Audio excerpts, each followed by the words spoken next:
segenap hati dan jiwaku, ku datang padamu dalam kerinduan. Kasih-Mu yang sanggup mengubahku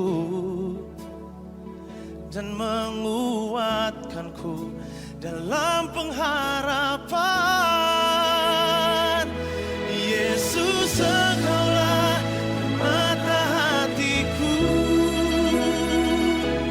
dunia tak dapat menggantikanmu. Shalom anak-anak muda. Saya yakin dan percaya kita semua dalam lindungan Tuhan, amin.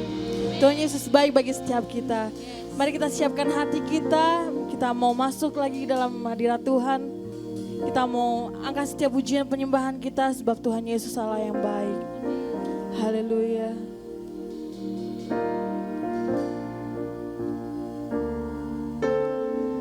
Sungguh Kau baik Tuhan. Kasih-Mu besar bagi setiap kami, Yesus.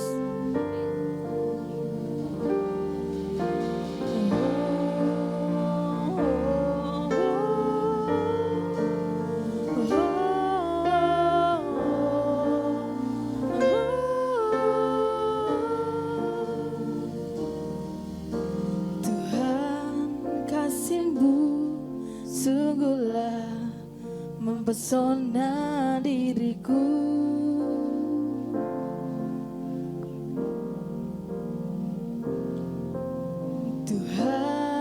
Kuasa-Mu sungguhlah menggetarkan hatiku. Kasih-Mu ya Tuhan yang Kau limpahkan bagiku, lebih dari yang ku sediakan bagiku. Ku sembah Kau Tuhan sepanjang umur hidupku, sepanjang umur hidupku. Sebab kasih-Mu mempesona dalam hidup kami, Tuhan Yesus.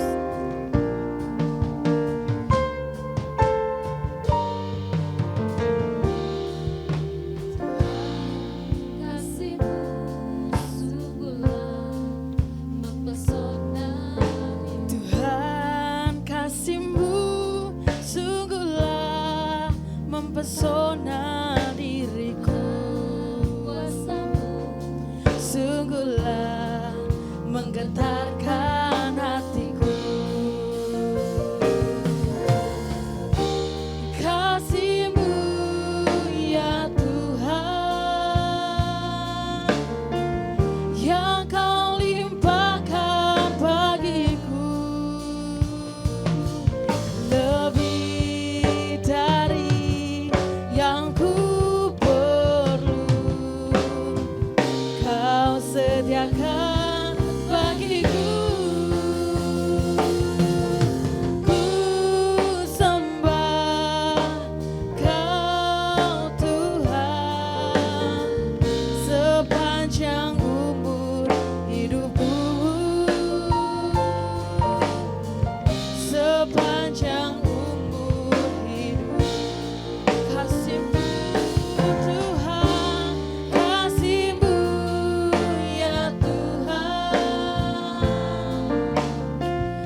sepanjang umur hidupku.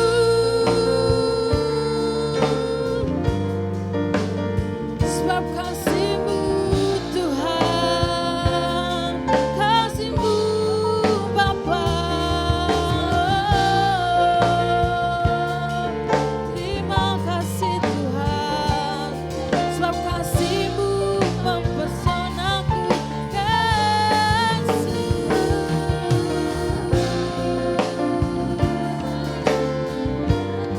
Sebab kasih-Mu Tuhan, kasih-Mu besar bagi setiap kami Yesus. Terima kasih. Sungguh kami bersyukur Tuhan, sebab kasih-Mu besar.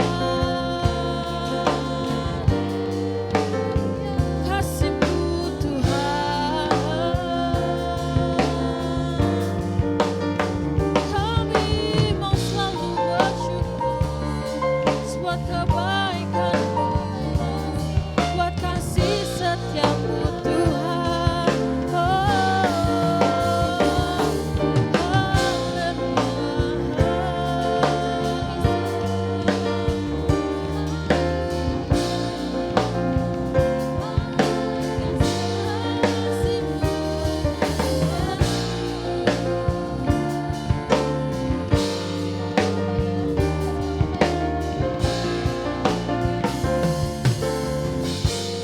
Sebab kasih-Mu Tuhan,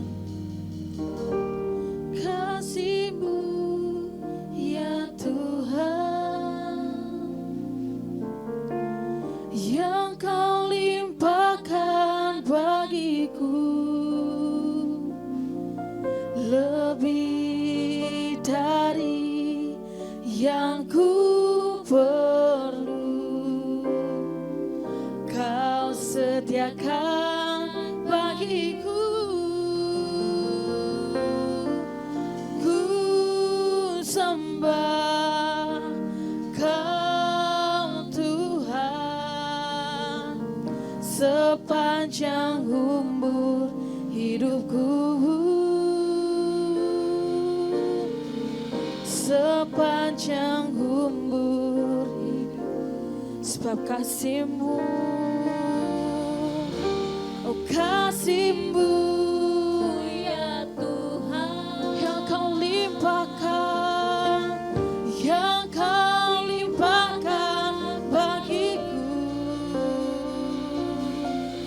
lebih dari yang ku perlu. Kau sediakan bagiku. Ku sembah Kau Tuhan, sepanjang umur hidupku. Sepanjang umur hidupku.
rasakan hadirat-Mu memenuhi setiap kami Bapa.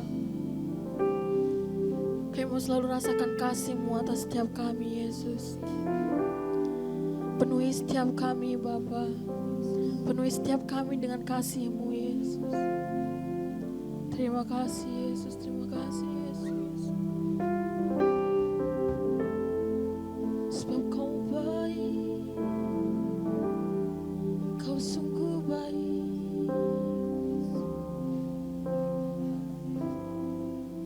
Sebab kami mau selalu menyatakan Tuhan bahwa kasih-Mu yang lebih besar dari apapun Tuhan Yesus. Terima kasih Yesus.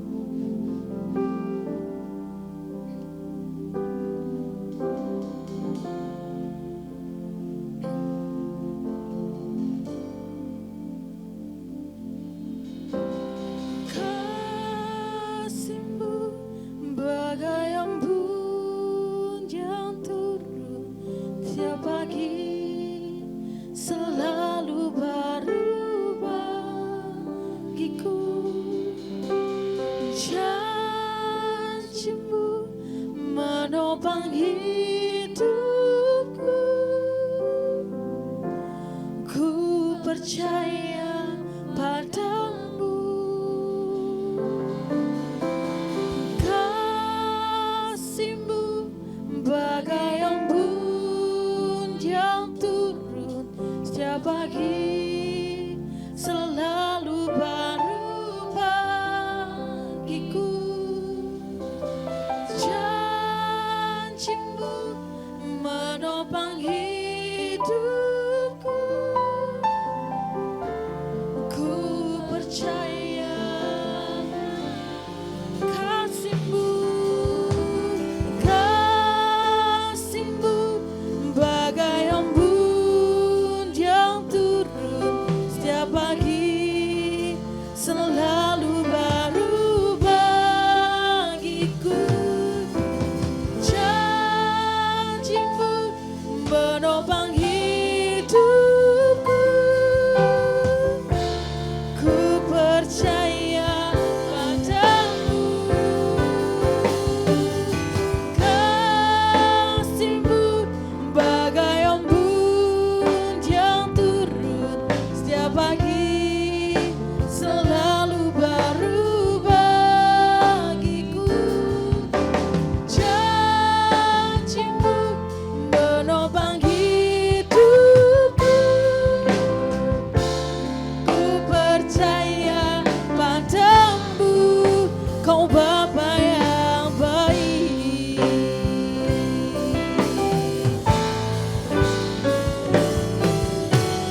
Kasih-Mu bagai embun yang turun setiap pagi, selalu baru bagiku.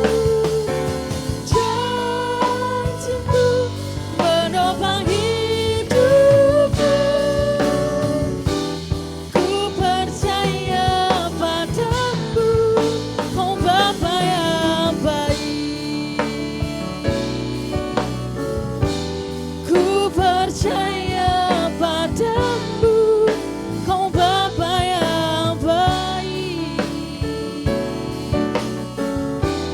Ku percaya padamu,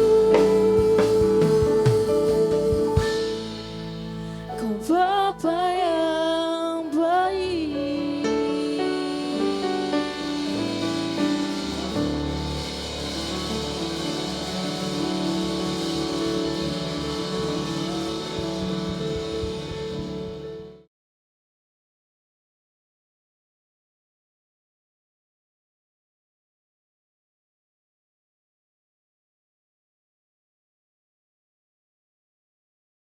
Shalom, apa kabar saudara? Kita percaya kita selalu di dalam keadaan yang luar biasa. Pada VOP kali ini, kita akan membahas mengenai kekudusan seksualitas atau sexual purity. Sebagai generasi Yeremia, setiap kita wajib menjaga kekudusan, khususnya kekudusan seksualitas. Namun sebuah riset yang diterbitkan lembaga independen pada tahun 2019 menyebutkan 33% remaja sudah melakukan hubungan seks di luar nikah. Hal ini bisa diakibatkan karena kurangnya pemahaman anak-anak muda akan prinsip-prinsip seksualitas yang benar. Maka dari itu, kita sebagai anak muda harus mengerti tentang hubungan seksualitas yang benar menurut Alkitab.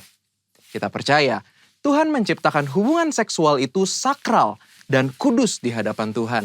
Sehingga hubungan seksual hanya boleh dinikmati di dalam komitmen pernikahan. Hal ini dikarenakan hubungan seksual adalah anugerah Allah yang indah untuk dinikmati oleh sepasang suami dan istri yang sah dan sudah diberkati di dalam komitmen pernikahan. Firman Allah juga menekankan bahwa hubungan seksual bukanlah berasal dan akibat dari dosa, melainkan hubungan seksual diberikan di dalam pernikahan untuk menghindari percabulan. Prinsip yang lain adalah hubungan seksual harus dipersembahkan untuk kemuliaan Allah.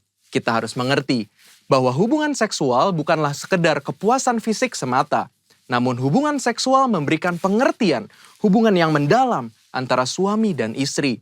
Karena hubungan suami dan istri adalah gambaran hubungan Kristus dengan jemaatnya. Setelah mengerti prinsip kekudusan seksualitas yang benar, selanjutnya penting bagi kita anak-anak muda untuk memulai dan menjalani hubungan pranikah atau berpacaran secara bertanggung jawab di hadapan Tuhan.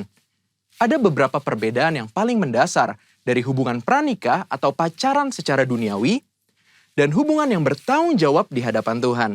Perbedaan pertama adalah pacaran duniawi hanya bertujuan mencari pengalaman dan kenikmatan dalam percintaan saja. Namun pacaran yang bertanggung jawab kepada Tuhan melihat hubungan pacaran sebagai persiapan untuk menuju ke arah pernikahan. Perbedaan kedua adalah pacaran menurut dunia hanya mengutamakan keintiman dan kepuasan fisik. Tetapi pacaran yang benar harus mengutamakan keintiman rohani dan emosi. Perbedaan ketiga adalah dalam hal komitmen, hubungan pacaran secara dunia hanya berorientasi kepada masa kini, sehingga mudah terjadi perpisahan ketika timbul konflik. Namun hubungan pranikah yang bertanggung jawab kepada Tuhan harus berorientasi kepada masa depan. Perbedaan-perbedaan ini adalah dasar untuk kita membatasi segala bentuk keintiman jasmani dengan kesadaran bahwa hubungan pacaran atau pranikah belumlah mengikat. Mengapa penting untuk setiap kita menjaga kekudusan, khususnya kekudusan seksualitas? Firman Tuhan di dalam 1 Korintus 6 ayat 19 dan 20 berkata, "Atau tidak tahukah kamu bahwa tubuhmu adalah bait Roh Kudus yang diam di dalam kamu? Roh Kudus yang kamu peroleh dari Allah, dan bahwa kamu bukan milik kamu sendiri, sebab kamu telah dibeli dan harganya telah lunas dibayar. Karena itu, muliakanlah Allah dengan tubuhmu." Kita harus mengerti bahwa tubuh kita adalah bait Roh Kudus dan Tuhan sudah menebus setiap kita. Sehingga sudah seharusnya kita memuliakan Allah dengan tubuh kita. Dan salah satu caranya adalah menjaga kekudusan, khususnya kekudusan seksualitas. Menjaga kekudusan juga adalah bentuk ketaatan kita kepada Allah. Selain itu juga, saat kita hidup kudus, Tuhan secara khusus bisa pakai kita untuk maksudnya yang mulia. Sebagaimana ditulis di dalam 2 Timotius 2 ayat 21 dan 22. Jika seorang menyucikan dirinya dari hal-hal yang jahat, ia akan menjadi perabot rumah untuk maksud yang mulia. Ia dikuduskan, dipandang layak untuk dipakai tuannya, dan disediakan untuk setiap pekerjaan yang mulia. Sebab itu, jauhilah nafsu orang muda, kejarlah keadilan, kesetiaan, kasih, dan damai bersama-sama dengan mereka yang berseru kepada Tuhan dengan hati yang murni. Sebagai generasi Yeremia kita percaya Tuhan akan pakai kita dan percayakan kita hal-hal yang besar. Namun sebelum itu, penting untuk setiap kita menjaga hidup kita kudus di hadapan Allah dengan cara menjaga hubungan pranikah atau pacaran yang kudus dan bertanggung jawab di hadapan Allah. Namun, jika kita telah jatuh di dalam dosa seksualitas, Tuhan kita adalah Tuhan pengampun dan adil. Saat kita mau datang kepada Tuhan, mengakui setiap dosa-dosa kita dan bertobat, maka pengampunan Tuhan akan mengalir dan hidup kita akan dipulihkan. Selain itu juga, kita harus menjauhi pergaulan yang buruk dan mencari komunitas-komunitas orang percaya, serta kakak-kakak rohani yang dapat membimbing kita di dalam pertobatan. Karena itu, yuk setiap anak-anak muda, bagi kamu yang sedang berpacaran atau masih single, mari kita persembahkan seluruh tubuh kita untuk kemuliaan Tuhan, agar Dia bisa pakai setiap kita lebih maksimal dalam era Pentakosta ketiga ini. Saudara, untuk penjelasan lebih lengkapnya dari tim teologi kami, jangan lupa buka link yang di atas atau scan barcode yang tersedia. Selamat hari Minggu, Tuhan Yesus memberkati. Mari saudara kita berdoa. Bapa, kami bersyukur, kami minta pengurapan-Mu Tuhan untuk setiap kami yang memampukan kami menangkap, mengerti apa yang menjadi isi hati-Mu untuk setiap kami. Urapi hamba-Mu, urapi firman-Mu. Biar firman yang benar, firman yang hidup. Firman yang mendatangkan damai sejahtera dan sukacita. Firman itu yang masuk di dalam kehidupan setiap kami berakar, bertumbuh dan berbuah. Dan buahnya memberkati banyak orang. Dan kami percaya waktu firman-Mu dilepaskan, ada kuasa, otoritas Tuhan dicurahkan. Sehingga yang sakit kami disembuhkan. Yang lemah kami mendapat kekuatan. Yang putus asa kami punya pengharapan. Yang susah Tuhan yang hiburkan setiap kami. Dan kami terima mujizat yang kami perlukan. Terima kasih Bapa. Kuasa kehidupan, kuasa kebangkitan Kristus mengalir memerintah atas setiap kami. Di dalam nama Tuhan Yesus Kristus, haleluya. Sama-sama kita katakan, amin. Shalom saudara, senang rasanya bisa berjumpa lagi dalam ibadah kali ini. Dan hati saya begitu rindu untuk bisa satu kali kita ketemu lagi dalam ruangan ibadah on-site. Dan saya yakin dan percaya, waktunya pasti akan datang. Waktunya akan segera datang. Saudara, mari kita sama-sama hari ini akan merenungkan firman Tuhan. Yang saya beri judul adalah binasa karena berkat. Binasa karena berkat. Keluaran pasal 16, saudara, ayat yang kedua, ayat yang ketiga. Di sana dikatakan di padang gurun itu bersungut-sungutlah segenap jemaah Israel kepada Musa dan Harun. Dan berkata kepada mereka, kalau kami mati tadinya di tanah Mesir oleh tangan Tuhan, ketika kami duduk menghadap kuali berisi daging dan makan roti sampai kenyang, sebab kamu membawa kami keluar ke padang gurun ini untuk membunuh seluruh jemaah ini dengan kelaparan.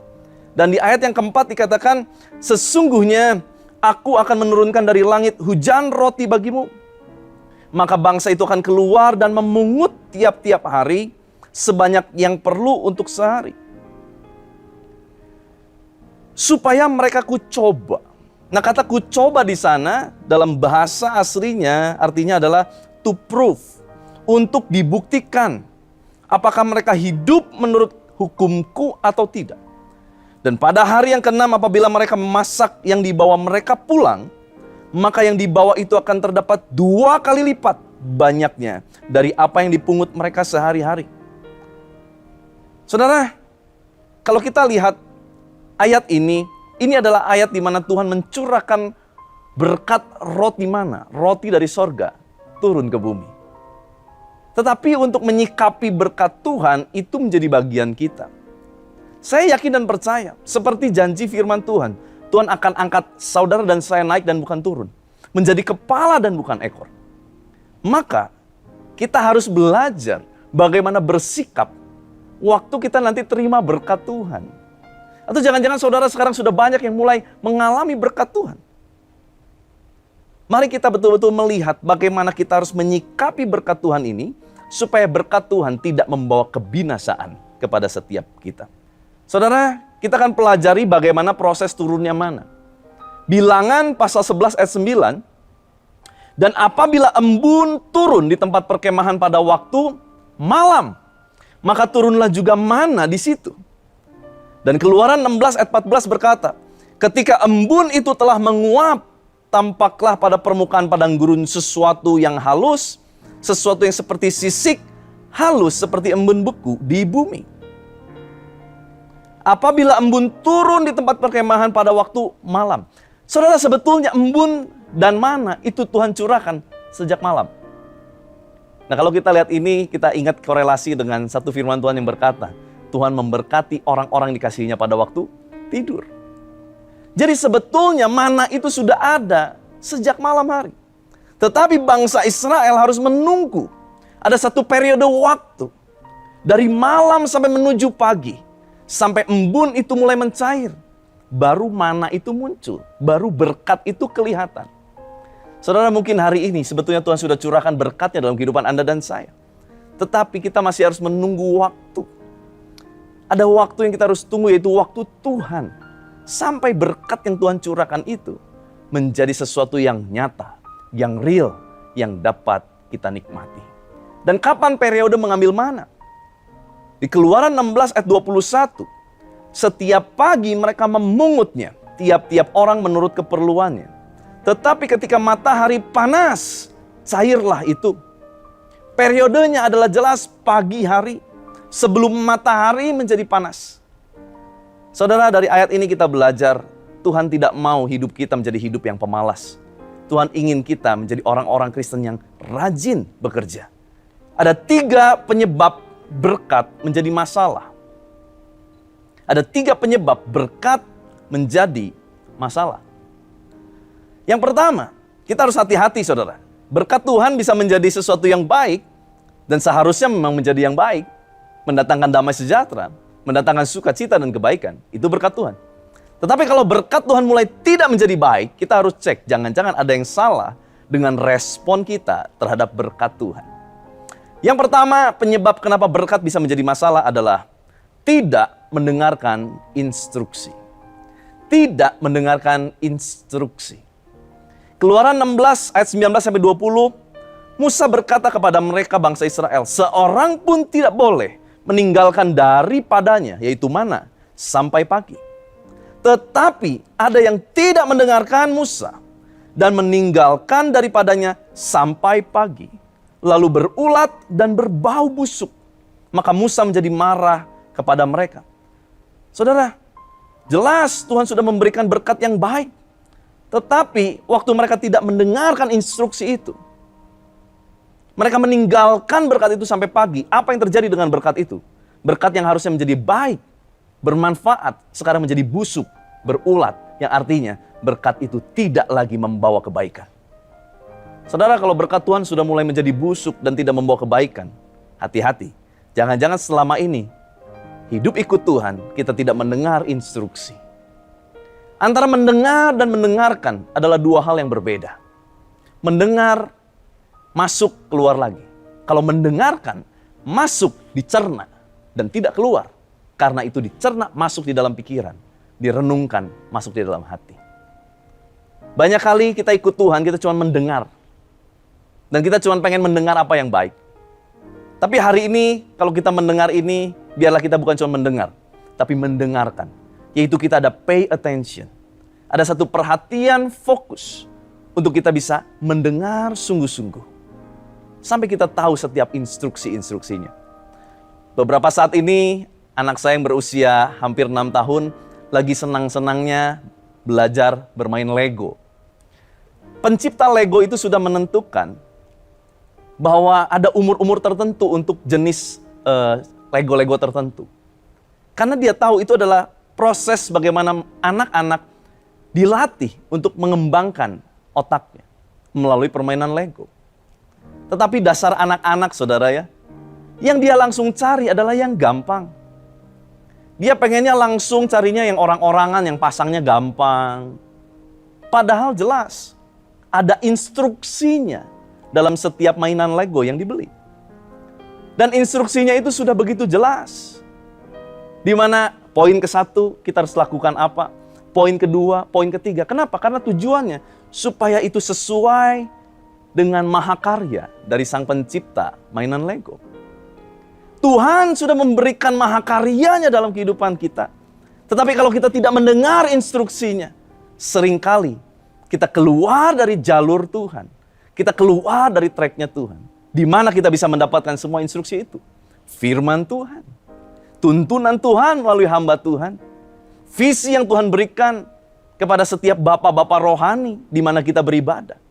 Itu adalah tuntunan, instruksi-instruksi yang seharusnya kita perhatikan. Mari saudara, kita kembali perhatikan instruksi-instruksi. Dan kita cuma tidak mendengar, tetapi mendengarkan dengan serius. Yang kedua, penyebab berkat bisa menjadi masalah adalah workaholic. Workaholic, gila kerja. Gila kerja berbeda dengan giat bekerja. Candu kerja adalah gila kerja adalah candu kerja. Ini tidak boleh terjadi. Di ayatnya dikatakan, tetapi ketika pada hari ke-7 ada dari bangsa itu yang keluar memungutnya. tidaklah mereka mendapatnya. Hari ketujuh adalah Sabat. Sesuatu yang harusnya dikhususkan untuk Tuhan. Fokusnya sama Tuhan harusnya di hari ketujuh. Tetapi orang-orang tersebut malah keluar untuk cari berkat.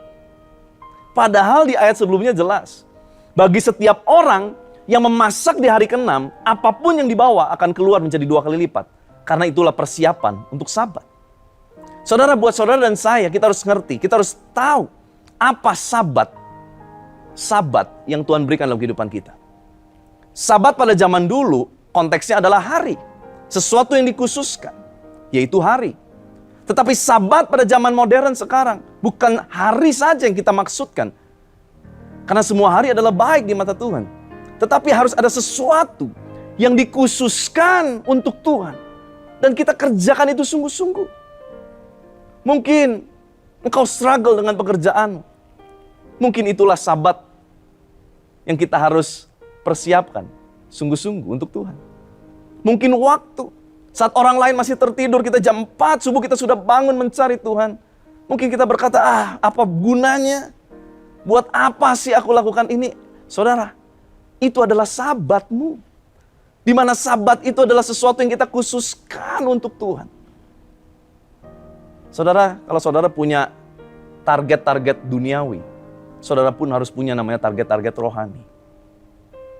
Kalau saudara punya target untuk perusahaan saudara, bisnis saudara, pekerjaan saudara, kehidupan rumah tangga saudara, kuliah saudara, saudara pun harus punya yang namanya target-target rohani.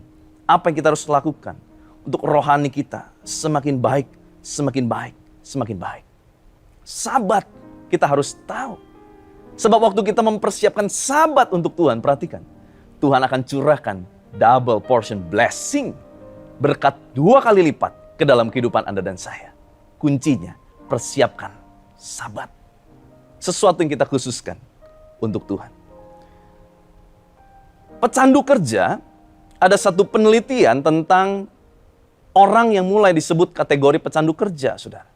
Sebuah studi 2013 oleh Kansas State University menemukan bahwa orang yang bekerja lebih dari 50 jam per minggu cenderung menderita konsekuensi kesehatan fisik dan mental.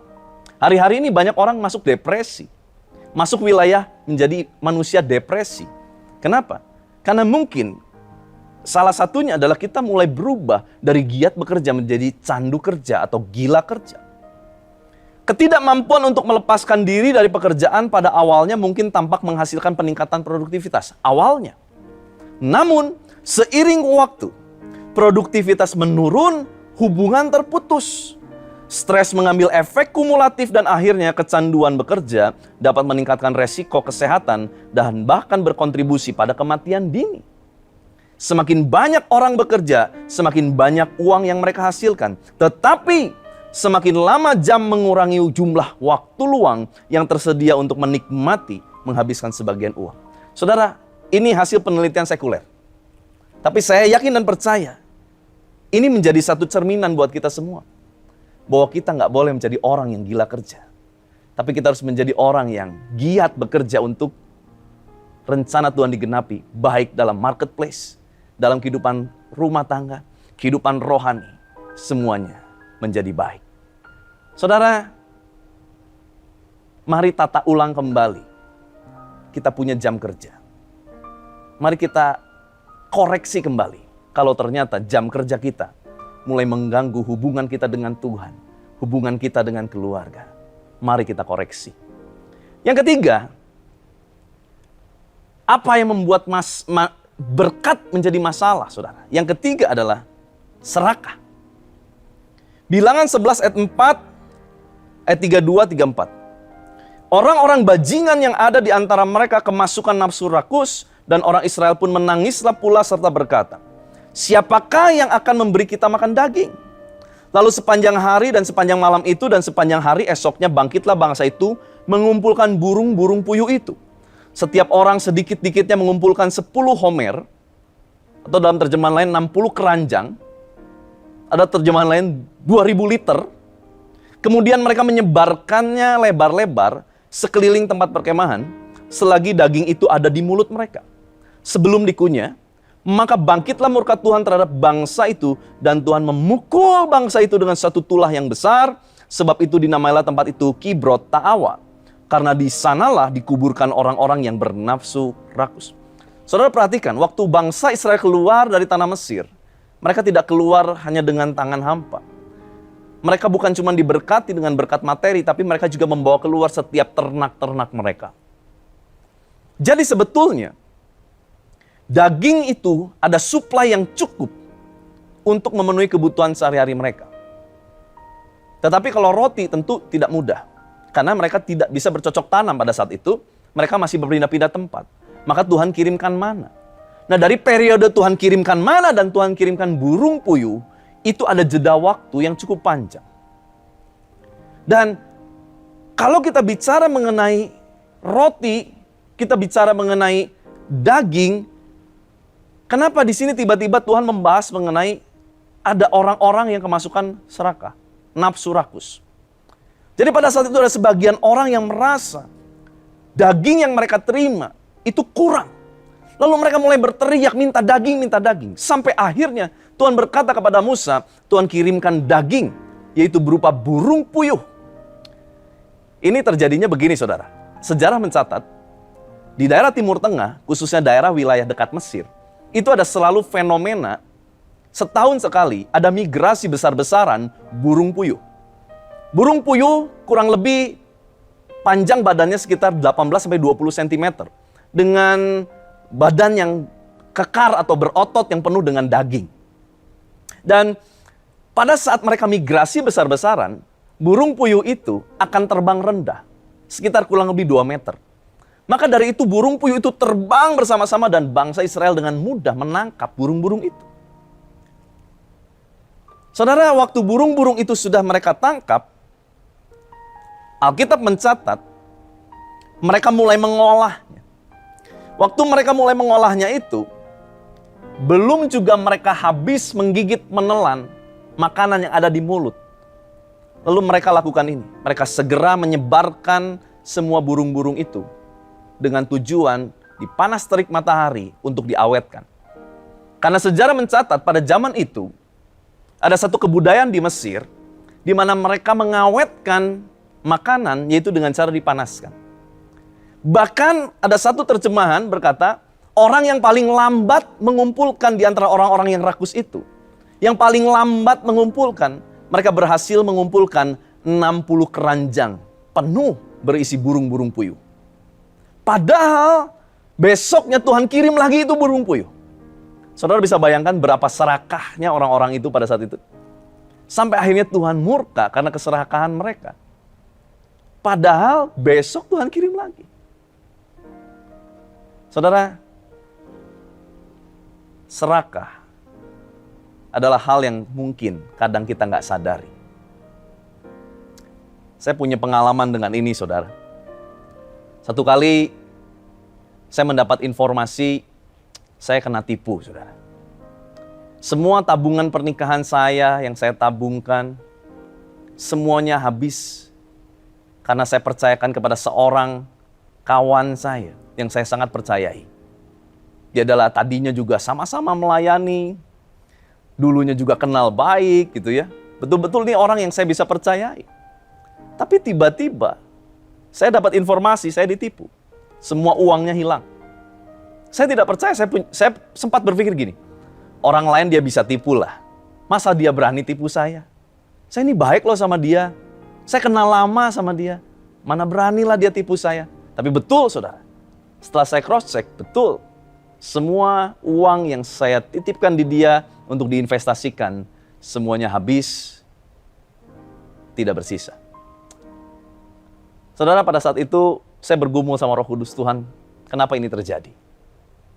Tiba-tiba ada satu kata, sederhana, tapi nancep saudara ya, jelep gitu ya ke dalam hati. Karena kalau Roh Kudus ngomong biasanya nggak bertele-tele. Sederhana, singkat, padat, jelas, membuat kita bertobat. Itu Roh Kudus. Pada saat itu Roh Kudus cuma bilang gini sama saya di hati. Kamu serakah. Jujur nggak bisa terima, saudara. Kenapa? Karena saya ini pengennya dibela. Saya lagi susah, ditipu. Harusnya saya dibela dong sama Tuhan. Tapi Roh Kudus bilang kamu serakah. Tapi waktu saya diam, saya merenungkan sejenak, saya sadar, iya, memang jauh di dalam lubuk hati terdalam saya memang serakah.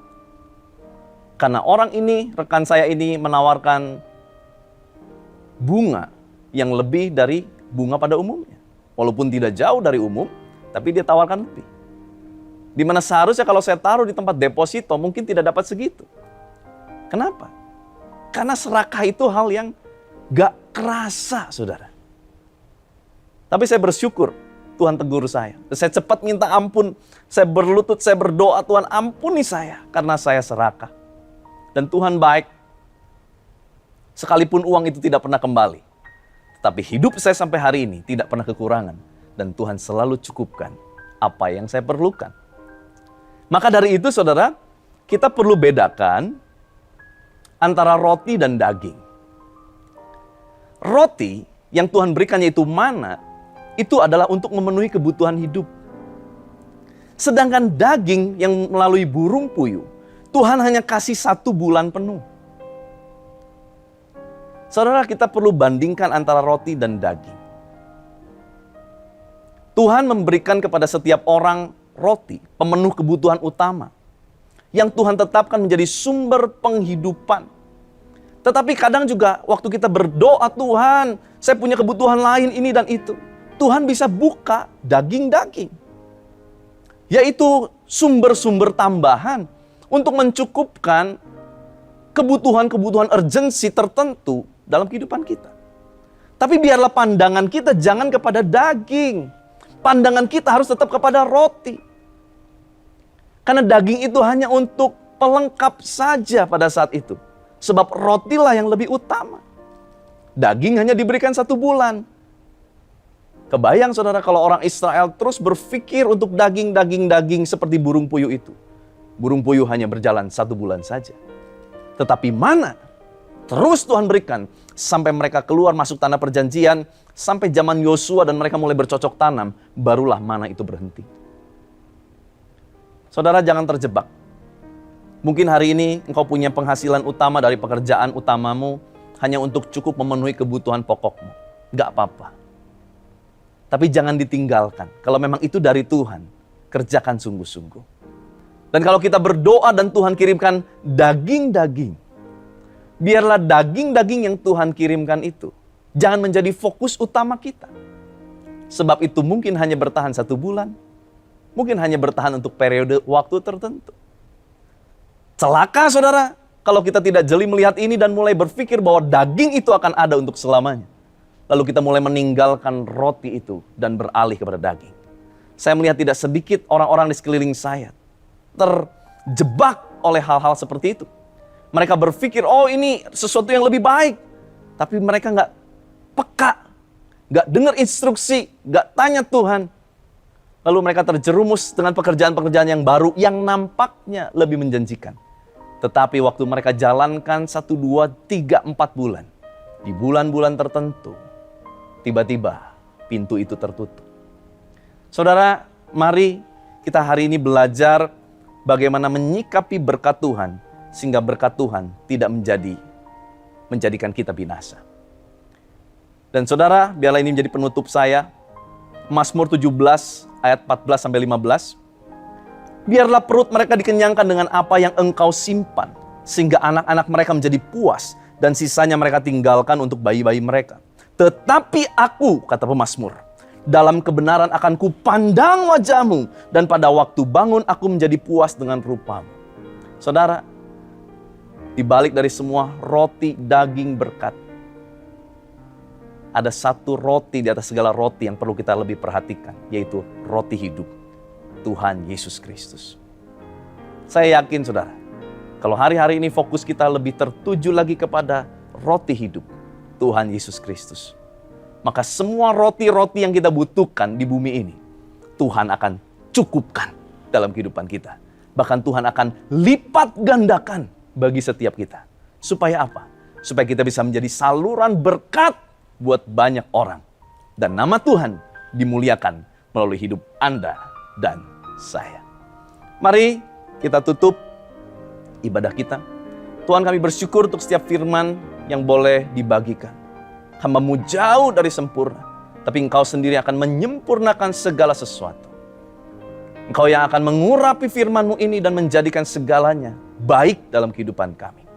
Dan Tuhan, saat ini hamba-Mu berdoa, kalau ada di antara jemaat-Mu yang sedang mengalami sakit penyakit, Tuhan jamah sembuhkan, bilur darah Yesus menyembuhkan.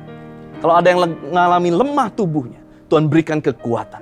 Bagi mereka yang sedang mengalami pintu tertutup, Tuhan berikan hikmat sorga-Mu untuk membuka pintu-pintu yang baru dalam kehidupan setiap anak-anak-Mu. Bagi mereka yang sedang bergumul dalam pekerjaan, dalam studi, dalam apapun Tuhan, Tuhan, Engkau buka jalan-jalan yang baru sesuai dengan kehendak-Mu. Juga Tuhan, untuk setiap hubungan yang mulai hancur, keluarga, orang tua, anak, mertua, menantu, suami dan istri, Tuhan pulihkan, jamah di dalam nama Tuhan Yesus Kristus. Pemulihan keluarga terjadi. Terima kasih Bapa. Kami bersyukur untuk firman-Mu ini, meteraikan oleh darah-Mu yang kudus. Dalam nama Tuhan Yesus Kristus. Haleluya. Amin.